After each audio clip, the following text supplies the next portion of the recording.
تو یہاں مغلیہ سلطنت کی داغ بیل پڑی، بڑی مضبوط اسلام دوست، سوائے اکبر کے کہ وہ گمراہ ہوا تو علماء کی وجہ سے، وہ خود ان پڑھ تھا، دین کو جانتا نہیں تھا، تو جو درباری علماء تھے ان کی وجہ سے وہ دین سے متنفر ہوا کہ وہ آپس میں اس بات پہ اس کے اکبر کے سامنے لڑ پڑتے تھے کہ یہ کرسی پر میں بیٹھوں گا، بادشاہ کے برابر میں بیٹھوں، وہ کہتا میں بیٹھوں، وہ کہتا دائیں میں بیٹھوں گا، بائیں تم بیٹھو، وہ کہتا نہیں تم ادھر بیٹھو میں ادھر بیٹھوں، ادھر میں بیٹھوں گا ادھر تم بیٹھو۔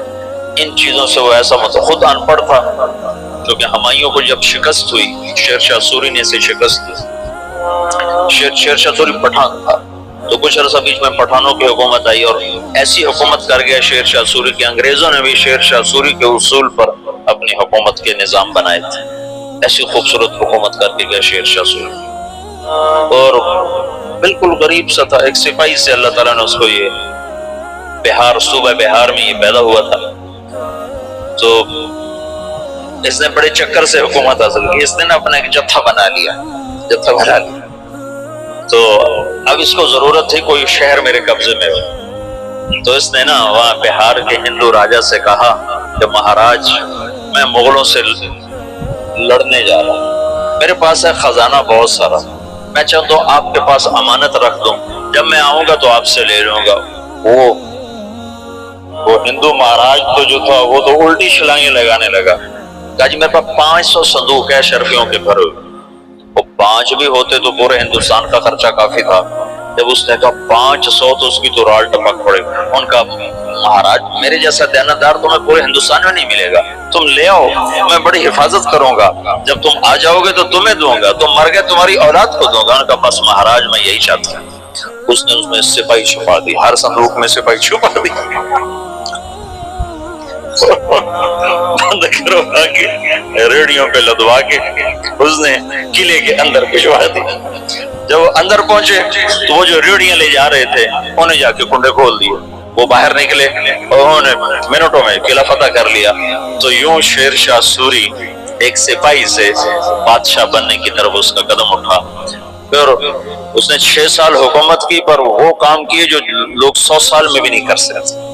میرے گاؤں کے آگے جو سڑک ہے اب پکی ہے، یہ شیر شاہ سوری نے بنوائی، ملتان سے لے کر لاہور تک، اس کو شیر شاہ سوری روڈ کہتے تھے۔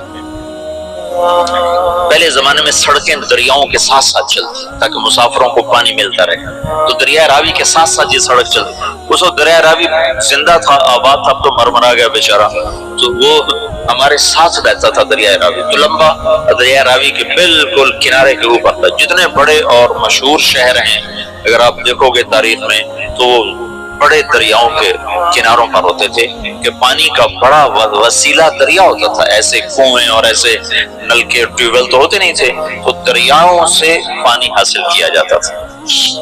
تو شیر شاہ سوری نے ہمایوں کو شکست دی تو یہ وہاں سے بھاگا اور عمر کوٹ، یہ جو سندھ میں عمر کوٹ، یہاں پہنچا تھا، تو یہاں اکبر پیدا ہوا، پھر ہمایوں نے اس کو بیوی کے ساتھ کابل بھیج دیا، خود وہ ایران چلا گیا، ہجرت کر گیا، پھر ایران سے شیعہ بادشاہ کی مدد سے وہ واپس دوبارہ ہندوستان آیا۔ شیر شاہ سوری کی اولاد اتنی قابل نہیں تھے، اتنے سمجھدار نہیں تھے، تو وہ شکست کھا گئے، پھر دوبارہ اللہ نے مغلیہ سلطنت کو اقتدار بخشا، تو اکبر 12 سال کی عمر میں بادشاہ بن گیا، نہ علم کی صحبت، نہ علماء کی صحبت، آگے درباری علماء ملے جنہوں نے اس کا پیڑا کر کے رکھ دیا، تو اس نے دین الہی ایجاد کر دیا، جس کے لیے مجدد الفسانی رحمت اللہ علیہ کو اللہ نے استعمال فرمایا، بغیر مناظرے کے ہیں، یہ مناظرے کام خراب کرتے ہیں، نہ مناظرہ اسلام کا مزاج ہے۔ مولانا محمد قاسم نانوتوی رحمت اللہ علیہ ہمارے سب کے بڑے ہیں جنہوں نے دیوبند کی بنیاد رکھی، وہ مناظرے سے نفرت فرماتے تھے، کبھی کسی سے مناظرہ نہیں، کبھی کسی سے، صرف بہت اصرار پر ایک دفعہ ایک تحریر شیعہ کے خلاف لکھی، بس جس پر مسلمان کا نام آتا تھا اس سے مناظرہ نہیں کرتے تھے، حالانکہ وہ ایسے مناظر تھے کہ وہ آریاؤں سے اور عیسائیوں سے، غیر مسلموں سے بادشاہ تھے مناظر۔ رحمت اللہ کرانوی صاحب رحمت اللہ علیہ، مولانا رحمت اللہ کرانوی، اگر یہ لوگ نہ ہوتے تو بر صغیر اندلس ہوتا، اسپین ہوتا. یہ تو لوگ آ گئے تھے. مجھے کل پرسوں تمہارے استاد شیخ رمضی نے بتایا کہ بور عقیبہ نے زیتونیہ مدرسہ کیسے بند کیا. اگر اللہ علماء دیوبند کو جزائے خیر دے جو چٹائی پہ راضی ہو وہ چوپڑی روٹی کے دھوکے میں نہیں آئے. حبیب بور عقیبہ نے علماء کو چوپڑی روٹی کھلا دی اور پیسے پہ ان کو کھینچ لیا. جب وہ کھینچے تو پھر ہر کو سب کچھ چلا گیا. اور یہاں کے علماء بکے نہیں، بھوکے پیٹ پہ پتھر باندھ.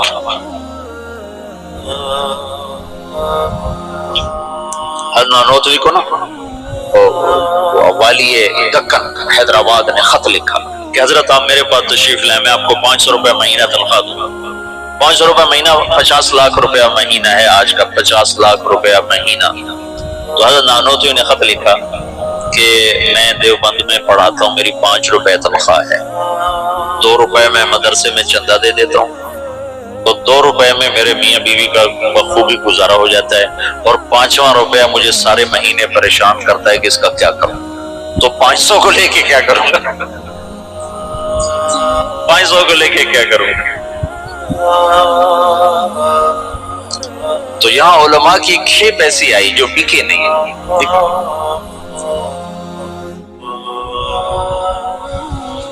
تو درباری علماء نے اکبر کا ستیہ ناش کر کے رکھ دیا.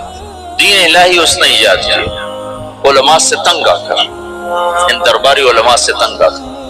مجدد الفسانی رحمت اللہ علیہ نے بغیر مناظرے کے دین الہی کو مٹا دیا. کسی ایک جگہ مناظرہ نہیں کیا، حالانکہ لا الہ الا اللہ محمد الرسول اللہ اکبر ذل اللہ یہ کلمہ تھا. یہ کلمہ تھا اکبر ذل اللہ. اس کو رد کرنا کتنا آسان تھا مناظرے سے. گائے کا ذبح کرنا بند، شراب حلال، اکبر کو سجدہ، سورج کی پوجا.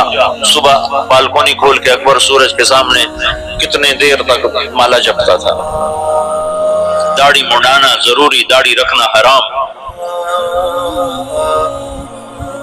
سارے حرام کام فیضی اور ابو الفضل. کم بختوں، فیضی کیسا عالم تھا جس نے قرآن کی تفسیر لکھی بغیر نقطے کے. الفاظ محملہ، محملہ کہتے ہیں جن پر نقطہ نہیں ہوتا. الفاظ محملہ سے یعنی الف سے، سین سے، صاد سے، ہا سے، را سے، دال سے، طا سے، لام سے، میم سے، یعنی اس میں 14 حرف رہ جاتے ہیں. 14 حروف سے قرآن کی تفسیر لکھ دی. اور سوات الالہام.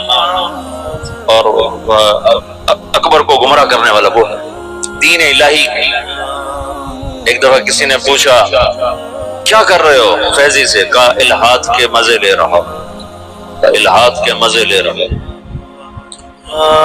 جہانگیر آگے مجدد الفسانی کا صحبت یافتہ نکلا. مثبت انداز سے جو کام ہوتا ہے وہی پائیدار ہوتا ہے. اتنا بڑا کام مولانا الیاس فرماتے تھے میرا کام مجدد الفسانی والا. میں نے مجدد الفسانی کو سامنے رکھا ہے کہ ان کا طرز یہ تھا کہ وہ مٹی ہوئی سنت کے مقابلے میں جو بدعت ہوتی تھی اس کی تردید نہیں فرماتے تھے مجدد الفسانی، بلکہ مٹی ہوئی سنت کے فضائل بیان اتنا فرماتے تھے کہ سنت چھا جاتی تھی، بدعت مٹ جاتی تھی. روشنی آئی اور اندھیرا چلا گیا. یہ تھا. اندھیرے کے جانے کے لیے کوئی حجت اور دلیل تو نہیں ہوتا. سورج کا آنے کی دیر ہوتی ہے اندھیرا چلا جاتا ہے. کہنا تو نہیں پڑتا اندھیرے صاحب منٹو رکو سورج آ گیا، تو خود ہی چلا جاتا. بغیر مناظرے کے دین الہی کو ہٹا دیا. ابو الفضل زندہ کی کھال کھچوا دی تھی شیخوپورے میں. یہ جو شیخوپورہ ہے نا یہ جہانگیر کے نام پر ہے. جہانگیر بڑی منتوں سے ملا تھا. ابو یہ اکبر کے اولاد نہیں ہوتی تھی. ایسے میرا پنڈورا باکس کھل جاتا ہے، کہاں کی کہانیاں اکٹھی ہو جاتی ہیں، تو پھر مجھے خود یاد نہیں رہتا میں کیا کہہ رہا تھا اور کدھر چلا گیا. تو بڑی دعاؤں کے بعد جہانگیر ملا تھا. پیدل گیا تھا اجمیر تک دعا مانگنے. اجمیر تک پیدل گیا تھا دعا مانگنے کہ اللہ تعالیٰ مجھے بچہ عطا فرمائے. تو اللہ نے جہانگیر دیا. اس کی نخنیت جہانگیر کی بہت نیک متقی بادشاہ، اس پر ایسے ہی بہت زیادہ افتراء ہیں، بہتان ہیں، بہت سارے، کچھ کمیاں تھی بھی اسی بادشاہوں میں ہوتی ہیں، لیکن اس کا یہی بہت بڑا احسان ہے کہ اس نے دین الہی کو ختم کیا۔ تو یہ شیخوپورہ جہانگیر نے آباد کیا تھا۔ اکبر اپنے بیٹے جہانگیر کو شیخو کہا کرتا تھا، پیار سے، شیخو بابا، شیخو بابا۔ ویسے نام اس کا سلیم تھا، جہانگیر اس کا لقب تھا، اور شیخو اس کا ابا اسے کہا کرتا تھا، شیخو بابا۔ تو اس نے یہ ہرن مینار میں جو بنایا ہے، اس کا ایک ہرن تھا جہانگیر کا، اسے بہت پیار کرتا تھا، وہ مر گیا، اس کے غم میں اس نے ہرن مینار بنایا۔ تو یہاں شیخوپورہ میں اب اس نے باپ کے خلاف بغاوت کی تھی اکبر پہ بیچ بیچ، تو ابو الفضل اس نے بھیجا تھا سفیر بنا کے، میرے بچے سے بات کیا چاہتا ہے، حکومت تو تیری ہے، تو میرے خلاف کیوں آتا ہے؟ تو جب ابو الفضل آیا تو اس نے زندہ کی کھال اتروا، تو ہے میرے باپ کو گمراہ کرنے والا، زندہ کی کھال اتروائی تھی اس نے۔ اکبر نے کہا شیخو بابا میں تو ذبح شدہ بکری کی کھال نہیں اترتے دیکھ سکتا، تو نے میرے یار کی کھال ہی زندہ اتار۔ کہا بابا یہ تیرا یار نہیں، یہ تیرا سب سے بڑا دشمن، جس نے تجھے اس دین اسلام سے برگشتہ کر رکھا۔ چنانچہ آخری 5 سال میں اکبر طائب ہو گیا تھا، اور تو اس کے جہانگیری جو جہانگیر کی سوانح ہے، اس میں جہانگیر نے لکھا ہے کہ آخری وقت میں بابا نے صدر جہاں کو بلوایا جو مفتی دلی تھے، اور ان سے فرمایا کہ میرے سرانے بیٹھ جاؤ، سورہ یاسین پڑھ۔ تو صدر جہاں نے سورہ یاسین پڑھنی شروع کی، اور میرے باپ نے سننا شروع کیا، پھر آہستہ سے کلمہ پڑھا اور روح۔ دوستو دین کی بات دوسروں تک پہنچانا بھی صدقہ جاریہ ہوتا ہے، تو اس ویڈیو کو زیادہ سے زیادہ شیئر کریں تاکہ لوگ صحیح دین کو پہچان سکیں، صحیح دین کو جان سکیں، اور انشاءاللہ تعالی اس ویڈیو کو شیئر کرنے کا ثواب بھی آپ کو ملے گا۔ تو اس ویڈیو کو ضرور شیئر کریں، اور آپ کو یہ ویڈیو پسند آئی ہو تو اس ویڈیو کو ضرور لائک کریں، اور اس طرح کی ویڈیو کو اور آگے بھی دیکھنے کے لیے ہمارے چینل کو ضرور سبسکرائب کریں۔ السلام علیکم ورحمۃ اللہ وبرکاتہ۔